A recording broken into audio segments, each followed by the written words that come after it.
Hi friends, உங்கள் எல்லாருக்கும் என்னுடைய வணக்கம். நீங்கள் எல்லோரும் நல்லா இருப்பீங்கன்னு நம்புகிறேன். இன்றைக்கி நம்ம கன்னியாகுமரி மாவட்டம் நாகர்கோயில்னு பேர் வரக்கூடிய நாகராஜா கோயிலுக்கு தாங்க வந்திருக்கோம்.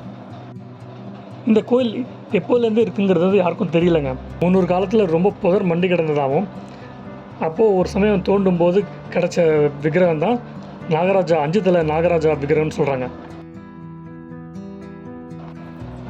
இங்கே பூஜை செய்கிறவங்க நம் கேரள நம்பூதிரி அல்லது மேல் சாந்தின்னு சொல்லுவாங்க. அவங்க திருச்சூர் மாவட்டம் மேக்காட்டு மனா அப்படிங்கிற குடும்பத்தை சேர்ந்தவங்க தான் பூஜை செஞ்சுக்கிட்டு வராங்க. இது திருவிதாங்கூர், அதாவது ட்ரெவாங்கூர் சமஸ்தானத்துக்கு உட்பட்டதாக இருந்ததுங்க 1950ஆம் வருஷத்துக்கு முன்னாடி. அதுக்கப்புறம் தான் தமிழ்நாட்டுடைய இந்து சமய அறநிலைத்துறை கட்டுப்பாட்டில் வந்திருக்குங்க. இந்த நாகராஜா கோயிலில் முதல் தெய்வமாக இருக்கிறது 5 தலை நாகராஜா. அதோட கிருஷ்ணன் சன்னதியும் ஈசன் சன்னதியும் இருக்குங்க. பொதுவாகவே பார்த்திங்கன்னா எல்லா பெருமாள் கோயிலையும் கொடிமரம் இருக்கும். அந்த கொடிமரத்தில் கருட படம் தாங்க மேலே இருக்கும். ஆனால் இந்த கோயிலில் மட்டும் மேலே கொடிமரத்தில் ஆமை உருவம் பொறிக்கப்பட்டிருக்குங்க. ஏன்னா நாகராஜாக்கும் கருடனுக்கும் ஆகாதுன்னு சொல்லிட்டு. தை மாதம் 10 நாள் உற்சவம் நடக்குங்க. இங்கே அந்த திருவிழாவில் 9ஆம் நாள் தேரோட்டம் இருக்கும். ஒரு சமயம் சேர நாட்டை ஆண்டு வந்த உதய மார்த்தாண்டவர்மன்கிற இளவரசருக்கு, அதாவது மன்னருக்கு, சர்ப்பதோஷமும் தோல் வியாதியும் இருந்திருக்குங்க. அதை இங்கே நாகராஜரை வழிபட்ட உடனே அது நிவர்த்தி ஆனதாக சொல்கிறாங்க. இந்த நாகராஜா கோயிலை ஏகப்பட்ட பாம்புகள் காவல் காக்கிறதா சொல்கிறாங்க. இந்த கோயிலுடைய தலவிருட்சம் ஓடவள்ளி கொடி அப்படிங்கிற செடிங்க. தோல் சரும வியாதிகளுக்கெல்லாம் ரொம்ப உகர்ந்த மருந்தாகவும் சொல்கிறாங்க. அதனால தான் இங்கே வர பக்தர்களுக்கெல்லாம் அந்த ஓடவள்ளி கொடிங்கிற இலையில் கொஞ்சம் மணலும் சந்தனம் மஞ்சள் எல்லாம் சேர்த்து கொடுக்குறாங்க.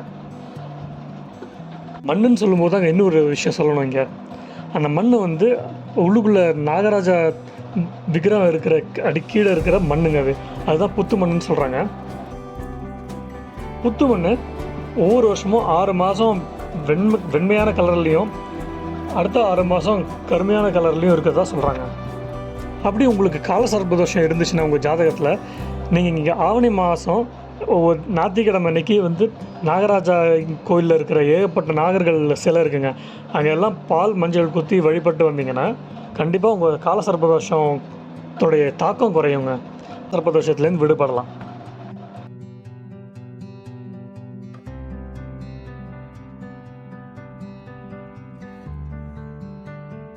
நாகராஜா கோயிலுக்கு எப்படி வரலான்னாக்கா, நீங்கள் நாகர்கோவில் ஸ்டேஷன் அங்கேருந்து பஸ் எடுத்துகிட்டு மீனாட்சிபுரம் பஸ் ஸ்டாண்டுன்னு இருக்குங்க. கிறிஸ்டோபர் வடசேரி பஸ் ஸ்டாண்டுன்னு சொல்லுவாங்க. அங்கே வந்துட்டிங்கன்னா அங்கே பக்கத்துலேயே நிறைய ஹோட்டல் லாட்ஜஸ்லாம் இருக்குது. நீங்கள் தங்கிட்டு தரிசனம் செஞ்சுக்கலாம். பஸ்ஸில் வந்தீங்கன்னாக்கா இப்போ 2 பஸ் ஸ்டாண்ட் இருக்குங்க. ஒன்று கிறிஸ்டோபர் வடசேரி பஸ் ஸ்டாண்டுன்னு சொல்லுவாங்க. இன்னொன்று நாகர்கோவில் சிட்டி பஸ் ஸ்டாண்ட் இல்லைன்னா இன்டர்சிட்டி பஸ் ஸ்டாண்டுன்னு சொல்லுவாங்க. வந்தீங்கன்னாக்கா நீங்கள் மீனாட்சிபுரம் பஸ் ஸ்டாண்டுன்னு சொல்லி வந்துட்டிங்கனாக்கா அங்கேருந்து நாகராஜா கோவில் பக்கம் தாங்க, வாக்கபிள் டிஸ்டன்ஸ் தான்.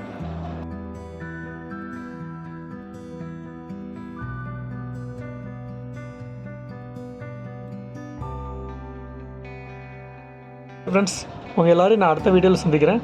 அது வரைக்கும் பாய்.